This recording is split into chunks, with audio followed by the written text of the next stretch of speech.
Well, these two cars here don't really need any introduction, and I'm not going to waste my time by trying to introduce them. But what I will ask you today is that do you prefer your letters to be in bold or in italics? Now, if you figure out what I mean, do let me know in the comment section below, and stay tuned to this channel for the next 10 or 11 minutes and we'll figure out which one makes better value and which one is a better buy.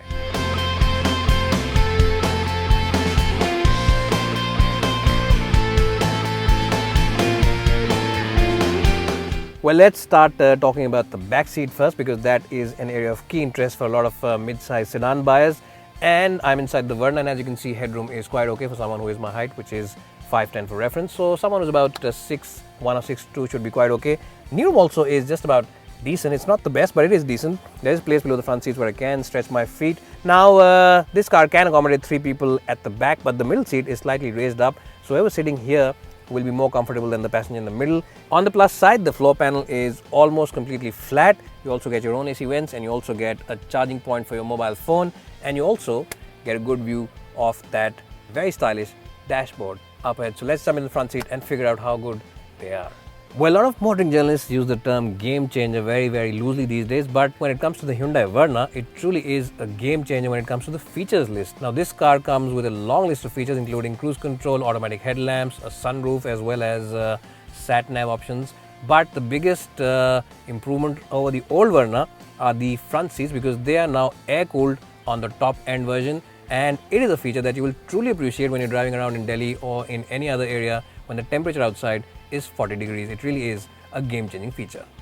Apart from that, you also get Hyundai's clean air technology on the aircon, which means that this car uses very smart and intelligent technology and filters on the outside to avoid any odor inside this car. That's another game-changer feature on this car. The cabin quality is a lot better than the Honda City, and it feels a lot more consistent. And what do I mean by that? Simply this, that the lower end of the dashboard, the lower end of the door bins, and even the areas where you don't normally pay a lot of attention to have the same kind of quality as the top end, where you really do pay a lot of attention to. And all the switches over here and all the circular knobs have a very nice and tactile feel. So in terms of consistency as well as quality, it is better than the Honda City. Not only is the Verna's cabin impressive when it comes to quality as well as overall features, it's also an impressive place for utility places. You get these 2 cup holders over here, this big box over here, and a nice tray where you can keep your cell phone and wallet. And the best part is that the door bins can house those big, not 1 litre bottles, but even bigger 1.5 litre bottles from your home. And you can keep the bottle over here in the glove box, because the glove box, remember, is air cooled. Well, if you prefer to be chauffeur driven all day long, then there is absolutely no contest here. The Honda City is the better car. Knee room is massive. Headroom also is pretty good. And let me just remind you that my height for reference is 5'10", and I always adjust the front seat for my height and my driving position. And knee room really is more than adequate. Now, just like the Hyundai Verna, the middle part of the seat is slightly raised, but that should not be too much of an issue, because you get plenty of knee room over here, and the AC unit also is pretty far off. So there is place for the feet of the person who's sitting over in the middle. Now, let me also tell you that these seats are slightly better in terms of overall comfort, because the support for the lower back is slightly better. Under thigh support is also slightly ahead, and the hip and knee angle is also better, because you don't sit as low inside the Honda City as you do in the Verna. So clearly the City is the winner when it comes to overall backseat comfort. The Verna in isolation is good, but yes, in comparison to the City, it isn't as impressive. In terms of overall features list, the Honda City isn't that far behind the Hyundai Verna. You get cruise control, you get automatic headlamps, you also get automatic wiper on this car, and you also get this nice touchscreen for the AC unit. It is of course a magnet for fingerprints, but that's quite okay because it is a unique feature. What you don't get on this car is of course front cool seats, but that said, these seats are a lot more comfortable than the ones on the Hyundai Verna. These seats offer you better support for your underthighs, and the support for the lower back also feels more generous inside the Honda City. So in terms of comfort, these seats are slightly better, but yes, of course they miss out on that unique air-cooled feature. In terms of practicality, both these cars are neck and neck. You get the same amount of places over here, and the door bins also are large enough to house those big bottles. Well, so on paper, the Verna's boot is ever so slightly behind the Honda City when it comes to overall liter capacity, but in real world conditions, this is all the boot that you will ever really need. It's a deep boot. It's also a very wide boot, which means that if you have that big luggage piece to load into it, it should not be an issue. There is a bit of a loading lip, but that's also present on the Honda City, so it's really neck and neck over there. The only issue is that the aperture isn't very big. So if you have a big geyser to load into this car, or maybe an AC unit with its packing, then that might be a slight issue. But to be honest, if you are driving around a Verna, why would you want to spoil the boot with that geyser in it? That's something to think about. Well, so I just mentioned both these cars are very similar in terms of overall luggage carrying capacity, but what you will appreciate about the Honda City is that it has a slightly wider aperture to load in those big boxes, so it's going to be easier for those big and heavy boxes to get inside this car. The lip over here is similar to the Hyundai Verna, so it's really neck and neck. So overall, who wins the battle of the boot? No one, it is a tie. Now, just like the Honda City, the Verna also comes with two engine options. There is of course a 1.6 diesel and a 1.6 petrol, and both of them make a little more than 120 bhp, which is more powerful than both the petrol and diesel on the Honda City. Now, which one will I choose on the Verna? Undoubtedly, it has to be the CRDI diesel engine, because not only is it huge in terms of fuel efficiency, it's also phenomenally refined. Yes, Hyundai engines are phenomenal when it comes to refinement, and the CRDI unit on the Verna is no different.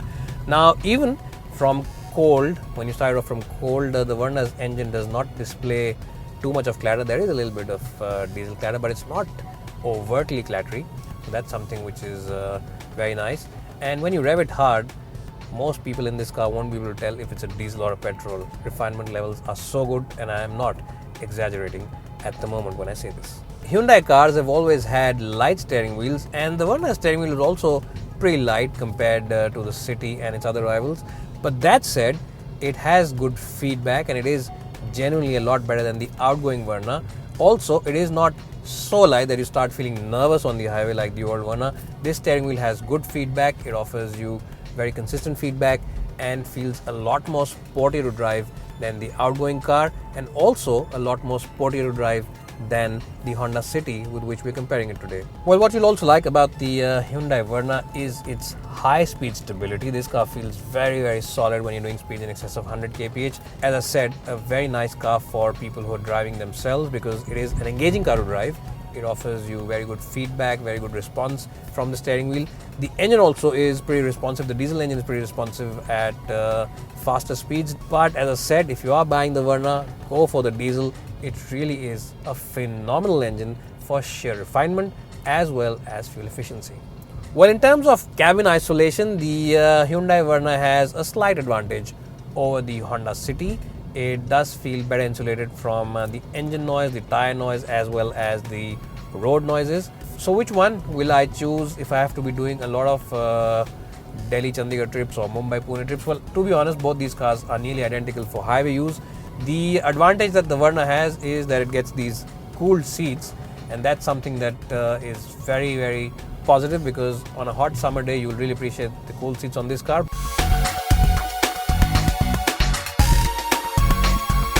Well, so the Honda City, just like the Hyundai Verna, comes with a choice of petrol as well as a diesel. Both these engines are 1.5 litre units. And if I had to choose which engine would I choose, I would definitely go for the petrol engine on the Honda City. Now, the diesel engine is pretty good in terms of performance, and it is very good for fuel efficiency, but it is a little noisy. That's the only issue with the engine. It does tend to become a little boomy when you're revving it hard on the highway. So I would stick with the petrol, because the petrol is not only great for performance, but it's also good for fuel efficiency, and it's also a nice engine for keen drivers, because that engine simply loves to rev. Yes, it's an iVTEC motor, and it is legendary in terms of performance, and simply wows you with its breathtaking performance levels. In terms of clutch performance as well as the gearbox usage, both these cars are nearly identical. There's hardly anything to choose between them. Both the clutches and the gearboxes on both the petrol and diesel versions on both these cars are very identical in terms of operation. So in terms of overall city comfort, yes, the Honda City's ride is better. At faster speeds, both these cars are nearly identical. Stability, overall comfort, as well as absorption from the suspension is more or less the same at faster highway speeds. What you will also appreciate about the Honda City is the fact that you get excellent visibility all across. Visibility from the front end is very good. The pillar is nice and chunky, but you can look around it. The big rear view mirror gives you a very good depth of field, and visibility at the back also is good, and the visibility is something that you'll truly appreciate when you're driving this car in the city, and especially when you have to park it into a tight space. Yes, you do get reverse parking cameras on the top end version, but for people who are buying the lower end versions, visibility will be something that they will truly appreciate. Well, when you're pushing this car into corners, body roll is well under control. Yes, there is a little bit of body roll, but it is always under control, and the handling of the city is very predictable. The steering wheel also has very consistent feedback. But if you are someone who enjoys driving his car, then there's no doubt that the Hyundai Verna is overall the better car for keener drivers. It has the crisper steering wheel, the more agile chassis, and much better body controls as well. Well, so in summary, if you are someone who wants to sit in the back seat about 80 or 90% of the time, then the Honda City really is the choice. It has a more roomier cabin and also has a plusher backseat experience. And in its petrol version, it is still a pretty enjoyable car to drive. That said, if you are someone who will be driving himself and wants a long list of features, then nothing beats the fuel-efficient nature of the Hyundai Verna's diesel engine. Yes, it is a very good car for keen drivers. And if you think that I'm being politically correct over here by weighing out my summary here, I'll urge you to drive both these cars side by side, and I'm sure you'll agree with my verdict. Overall, you simply can't go wrong with either one of these two cars. But for backseat comfort, it is the City, and for pure driving pleasure, it is the Hyundai Verna. It's bye for now, and hope to see you soon.